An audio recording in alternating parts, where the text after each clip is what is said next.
Dear students, very good morning. Today we are going to analyze the last passage from Macbeth.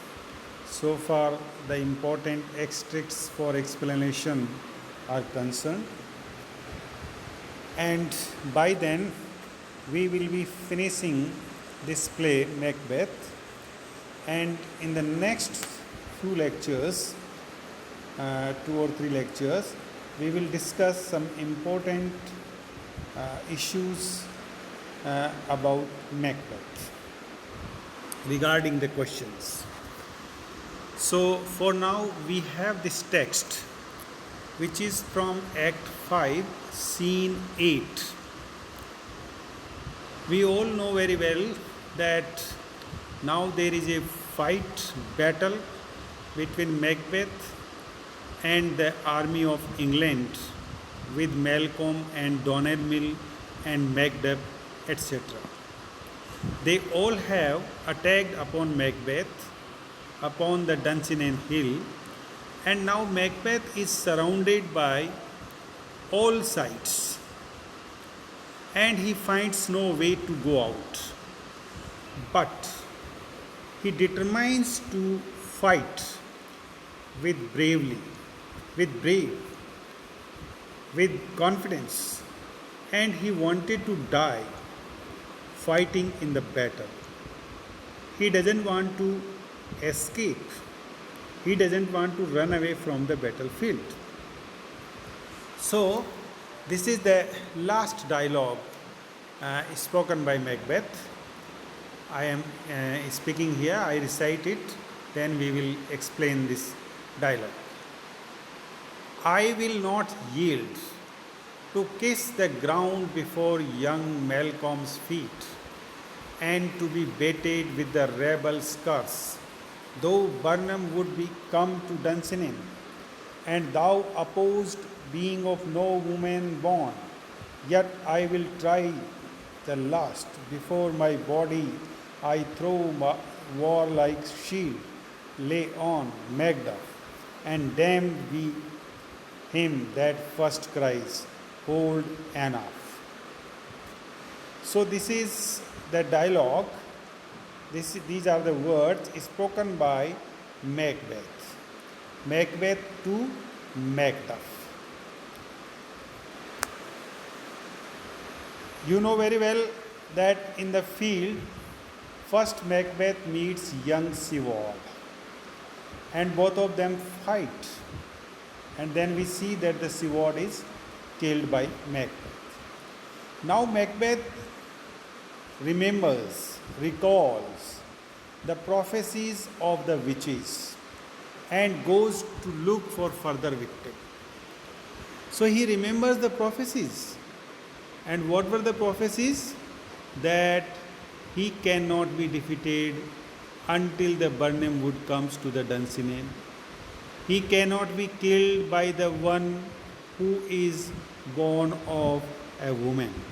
So he reminds these prophecies and then goes ahead to look for another victim, that is to kill.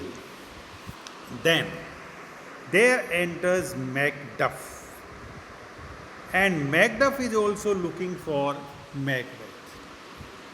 Macduff wants to kill Macbeth, wants to take the revenge of his family, whom Macbeth brutally murdered. So there was a fire of anger, revenge in the heart of Macduff.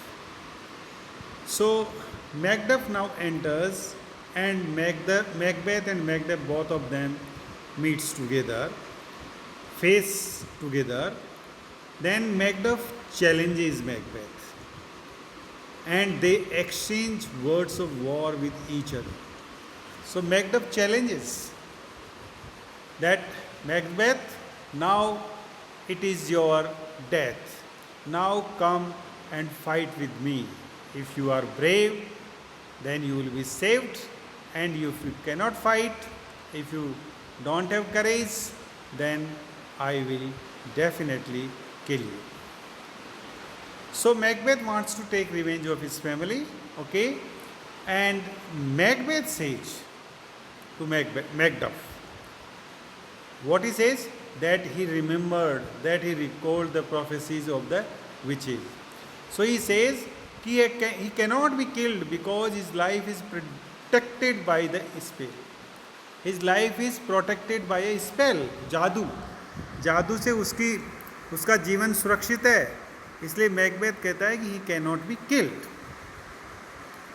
So he says that he shall never yield to one born of woman. It means that the one who is born of woman cannot kill him. This is what Macbeth says. Hearing these words, Macduff then reminds Macbeth. For some time they fight. Then he ridicules.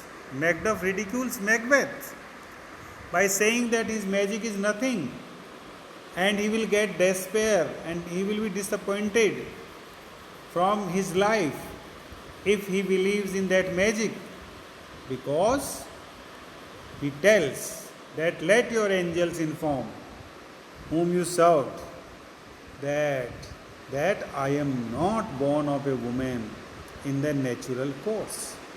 So this is what Macduff tells Macbeth. He tells Macbeth that please remember that I am not born of a woman in the natural course. So your belief in the spell or in the witches, their prediction is false, because I am the person who is not born of woman. That is, here it means although Macduff was born of woman, but he was not born in the natural course, but he was born through operation. In today's scientific meaning, we can say that he was born through operation. So he says that I am not born of a woman in natural course. Therefore, Macbeth, I challenge you and I will kill you. I can kill you. So now you cannot escape. Now you cannot save yourself. Then Macbeth says, then these words have been said by Macbeth. So what he says? Okay. He will not surrender to kiss the dust before young Malcolm's feet. It's okay that you are not born of woman and that you are a death for me and that you can kill me. It's okay. I will fight for the last moment, but I shall never surrender. Macbeth says to Macduff that I shall never surrender to kiss the dust before young Malcolm's feet. That is, I will not bow down before Malcolm's feet, but I will fight. Then he says that he will not surrender himself before the young Malcolm's feet, because if he surrenders, it means that I will be tormented by the curse of the people. The people of the country, the people of the Scotland will blame me, will curse me that I was a weak warrior, I was coward, I was timid. And we know very well that Macbeth was not at all a coward or timid warrior. That we have already seen in the Battle of Narva in the very beginning of this play, how bravely he fought with the Norwegians and defeated them, and thereby he won the praise of King Duncan. So we know that he was a good warrior, he was a brave warrior, and he can never surrender, but he can only fight and die in the battle only. So he says he knows very well that Macduff is not born of woman. He knows very well that he can never surrender before Malcolm, and he knows very well that he can never get the curse of the people of Scotland. And then he says that he also knows very well that Birnam Wood has come to Dunsinane. So Birnam Wood has also come to Dunsinane. He knows it very well. And you who oppose me are not born of woman. Even then I will fight to the end. So this is the determination of Macbeth. Here we see that everything was against him. Everyone has left him. He was surrounded by all sides. Lady Macbeth also died. His courtiers, his nobles, his men have left him. And he now knows very well that his death is very near. But even then, as a brave soldier, being as a brave soldier, he wants to fight. So he says that he will fight to the end. Then he says in these lines that I hold a strong shield before my body. I have taken the strong shield in order to protect my body, Macduff. So you also take your shield. And now I am ready to bear your strikes. And then you should also be alert to bear my blows, to bear my strikes. And now you may strike your blows. So I am ready. I am ready to face, to bear your blows. And I have protected my body from the strong shield.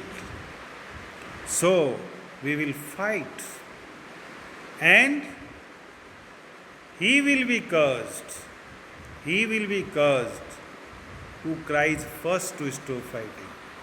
कि जो पहले चिल्लाएगा, युद्ध बंद करने की बात करेगा, उसी को श्राप लगेगा, वो ही गलत होगा, वो ही कमज़ोर होगा, and he will be cursed.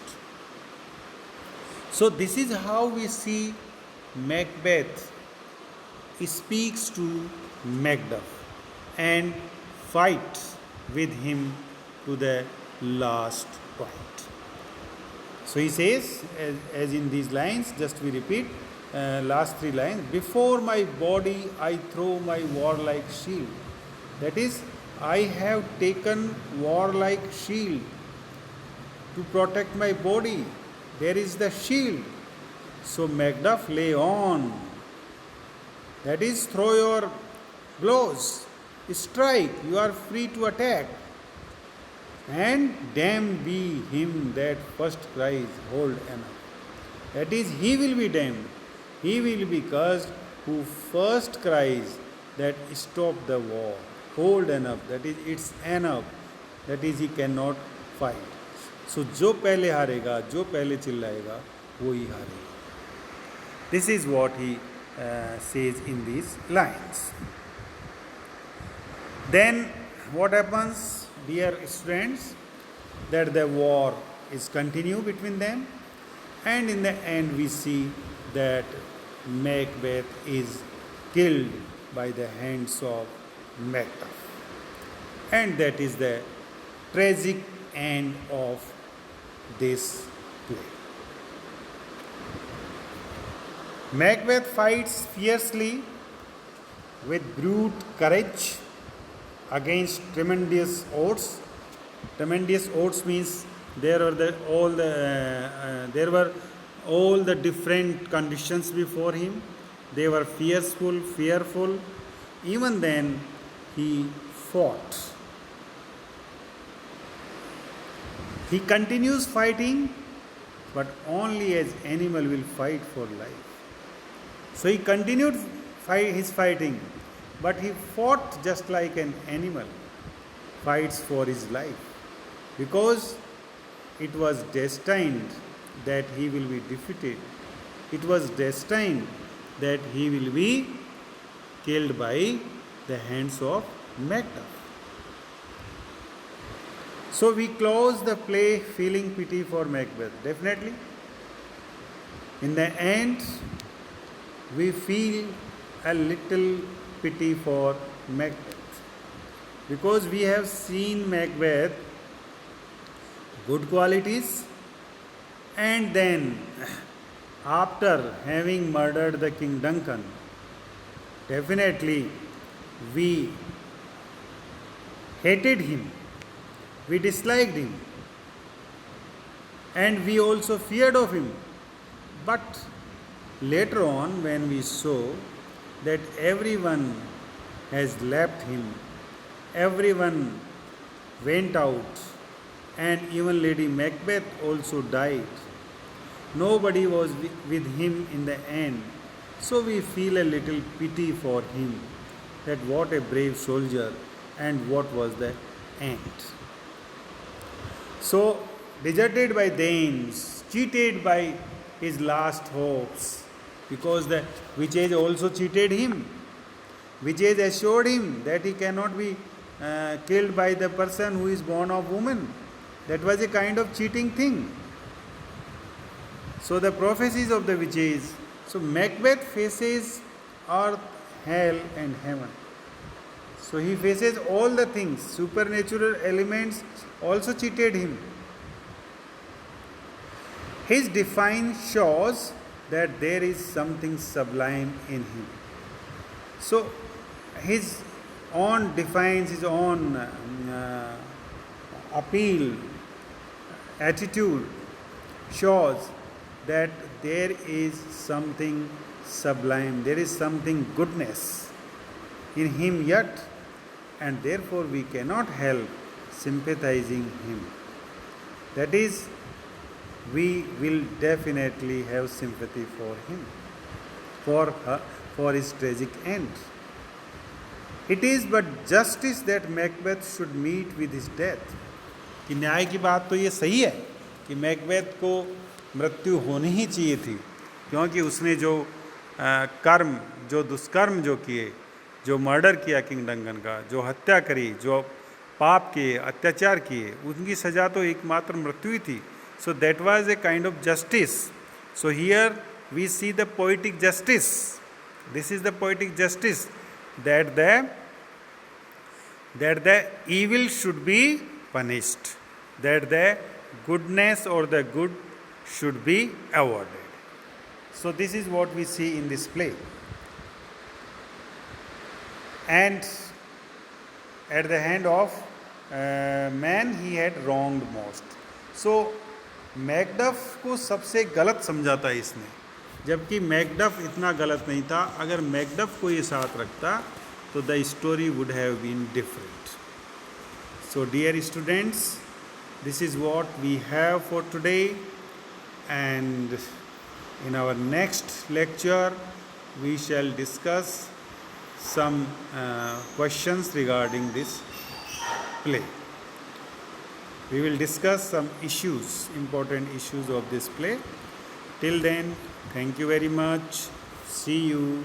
Bye bye.